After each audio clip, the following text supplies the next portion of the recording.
Hi guys, welcome back to my channel. I am Dhruvika Kothari, CA finalist and Group 2 cleared. So आप लोग मुझे सबसे पहले तो ये बताओ कि अभी रिज़ल्ट को आए इतने दिन हो गए हैं, तो आप लोगों की पढ़ाई कैसी चल रही है और आप लोगों ने किस तरीके से स्टार्ट कर दिया है एंड इसके अलावा कितनी एफिशिएंसी आ रही है आप लोगों की पढ़ाई में, वो सब चीज़ें आप लोग मुझे एक बार कमेंट बॉक्स में बताओ। एंड अगर आप लोगों को मेरी कुछ हेल्प की ज़रूरत है, कहीं पे आपको कुछ डाउट आता है, so you can ask me in the comment box और माई ग्रुप्स। एंड इसके अलावा मैं आपको बोलूँगी कि अभी हम लोग जो इस वीडियो के अंदर बात करने वाले हैं वो रहेगी कि what is permanent examination and हम लोगों को अवेल करना चाहिए या नहीं करना चाहिए। तो ओवरऑल हम पूरा इसके बारे में बात करने वाले हैं। सो वीडियो को स्टार्ट करने से पहले मेरी आप लोगों से रिक्वेस्ट है कि एक बार आप चैनल को सब्सक्राइब कर दो अगर आप इस पर नए हो तो, और इसके अलावा आप लोग वीडियो को लाइक करो और अपने फ्रेंड्स वगैरह के साथ शेयर करो, बिकॉज अभी जो सब जगह पे डाउट चल रहा है वो यही है कि हमको किस तरीके से इसको अवेल करना चाहिए या नहीं और किस पे एप्लीकेबल होता है। पहली बात तो ये परमानेंट एग्जामिशन, वो सब चीज़ें हम इसके अंदर एक बार बात करेंगे। एंड आप लोग ना मेरे टेलीग्राम में और व्हाट्सएप वगैरह में भी आप मेरे साथ मतलब ऐड हो सकते हो, कनेक्ट कर सकते हो, क्योंकि डाउट्स डिस्कशन वगैरह और 24/7 हमारी फ्री लाइब्रेरी चलती है, तो उसके लिए भी आप उसके अंदर हमारे साथ कनेक्ट कर सकते हो। और मैं लिंक वगैरह जो भी होगा वो सब मैं आपको डिस्क्रिप्शन में दे दूंगी। और ऑलमोस्ट हमारी जो है वो 5000 की कम्युनिटी है और उससे भी ज़्यादा अभी लोग हमारे साथ कनेक्ट करते ही जा रहे हैं। और एक और चीज़ जो मैंने आप लोगों के लिए 2 वीडियोस डाली थी अभी प्रीवियस, वो डेली टारगेट्स और ओवरऑल सब पूरी स्ट्रेटेजी से रिलेटेड थी। अगर अभी तक भी आप लोगों ने आपकी पढ़ाई स्टार्ट नहीं की है या कर भी ली है तो आप उस PDF को और उस वीडियो को पूरा प्रॉपर देख लो और रेफर करो, बिकॉज उससे बहुत हेल्प हो रही है स्टूडेंट्स को। और मैं डेली भी टारगेट वगैरह अपने टेलीग्राम ग्रुप में डाल रही हूँ, तो आप वहाँ पर भी कनेक्ट कर सकते हो।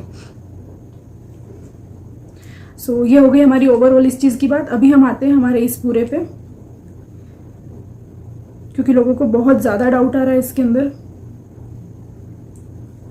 सो पहली बात तो हम लोग समझते हैं कि परमानेंट एग्जामिशन होती क्या है, वो हम लोग देखते हैं कि कब आप लोग मतलब ये एप्लीकेबल कब होती है आपके ऊपर।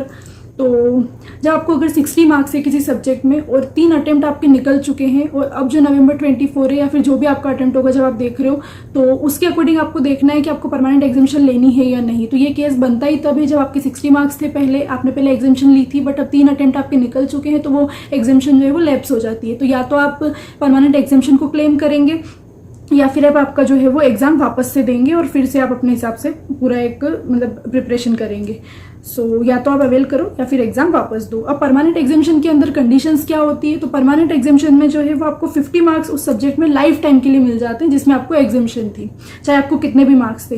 बट उसके बाद जो सेकंड कंडीशन आती है, जो मेन और इंपॉर्टेंट, जिसकी वजह से लोग सोच रहे हैं कि लेना चाहिए या नहीं, तो वो रहेगा कि आपको मिनिमम 50% मार्क्स लेकर के आने हैं जो आपकी अब रिमेनिंग सब्जेक्ट बची है उसके अंदर। ऐसा नहीं चलेगा कि आप 45 लेकर के आ गए और एक में 55, तो वो नहीं चलेगा, आपको 50% मार्क्स लेकर के ही आने पड़ेंगे।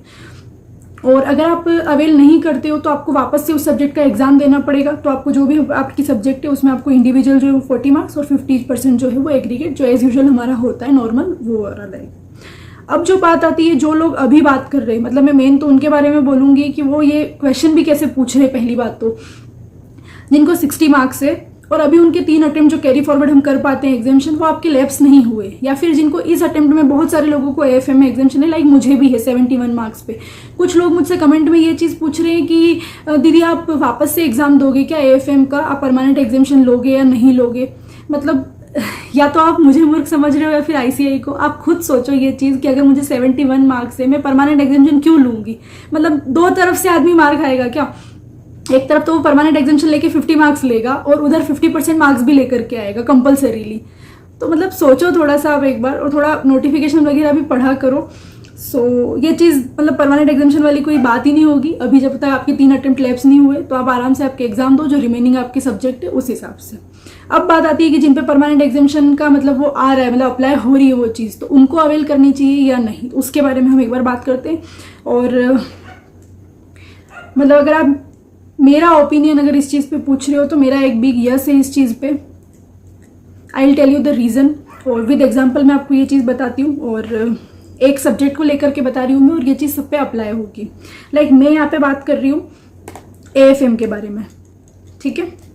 आपको AFM में मैं मान लेती हूँ कि 65 मार्क्स थे, ठीक है।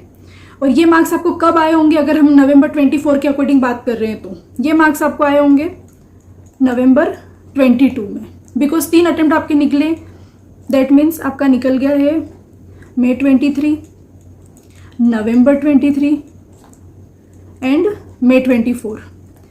ये तीनों अटेम्प्ट आपके निकल चुके।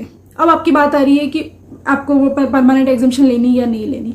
अब आप सोचो, आपको ऑलमोस्ट मैं बोल रही हूँ 1.5 ईयर्स, 1.5 साल आपको हो चुका है कि आपने AFM को हाथ भी नहीं लगाया।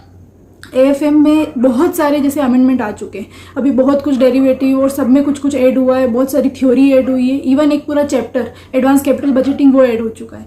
अब आपको ऐसा लगता है क्या कि आप मतलब पूरा 1.5 साल पहले जो चीज़ आपने पढ़ी आप उसको पूरा एक बार कंप्लीट कर लेंगे, उसके बाद आप 60 मार्क्स भी लेकर के आ जाएंगे? क्योंकि आपको 60 चाहिए किसी ना किसी में। आप बिल्कुल ऐसा नहीं बोल सकते हो कि आप दूसरे में बहुत अच्छे मार्क्स ले आओगे, तो आप अच्छे मार्क्स भी ले आएंगे। या फिर आपको ऐसा करना चाहिए कि आप ऑडिट में 50 ले आओ, 40 की जगह आपको 10 मार्क्स एक्स्ट्रा लाने। तो आप सोचो ये चीज़ कि आप पूरा 1.5 साल पढ़ी हुई पहले वाली चीज़ आप वापस से पढ़ेंगे। और मैं आपको बताती हूँ, मतलब मैं ये बहुत मिनिमम डेज मान रही हूँ, जो मेरे हिसाब से तो पॉसिबल नहीं। अगर आप मेरा प्लानर वगैरह भी देखोगे तो फिर भी मैं मान रही हूँ कि अगर आप 20 डेज दे रहे हो, जिसमें आप फर्स्ट टाइम भी पढ़ रहे हो, रिविजन भी कर लिया, सब मिला के 6 आवर्स तो पढ़ोगे ना मिनिमम। ये होते हैं 120 आवर्स।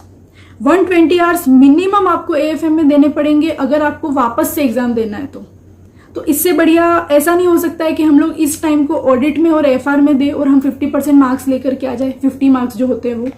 तो ये चीज़ एक बार आप खुद सोचना, बिकॉज लास्ट तो वैसे भी चॉइस आपकी होगी, बट मेरा ये मानना है कि हम लोगों ने, मतलब मैं खुद की भी बात करूंगी इसके अंदर, जितना हम लोग FR SFM और इनको हम जितना टाइम देते हैं, जितना रेस्पेक्ट देते हैं, उतना हम ऑडिट को नहीं दे पाते। हमको लगता है कि ठीक है हो जाएगी, और लास्ट में वही हमको डुबा देती है। मतलब मेरा ऐसा मानना है कि आप ऑडिट पे ज़्यादा फोकस करो, बजाय कि आप पूरा एक नया सब्जेक्ट 2 साल बाद वापस से उठा करके और पढ़ो।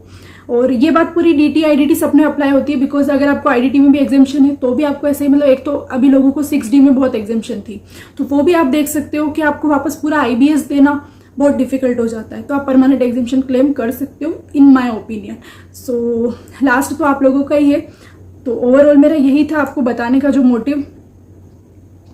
और इसके अलावा बस मैं यही बोलूँगी कि ये पूरी बात जो है वो आप शेयर करो अपने फ्रेंड्स वगैरह के साथ में, अपने ग्रुप्स वगैरह में, और लोगों को बताओ। और अगर आप लोग क्या सोच रहे हो वो भी मुझे बताओ। अगर आपका परमानेंट एग्जामिशन वाला केस है तो आप ले रहे हो या नहीं, विद रीज़न मुझे आप एक बार कमेंट बॉक्स में बताओ, ताकि मुझे भी मालूम पड़े। हो सकता है मैं कहीं पर गलत हूँ।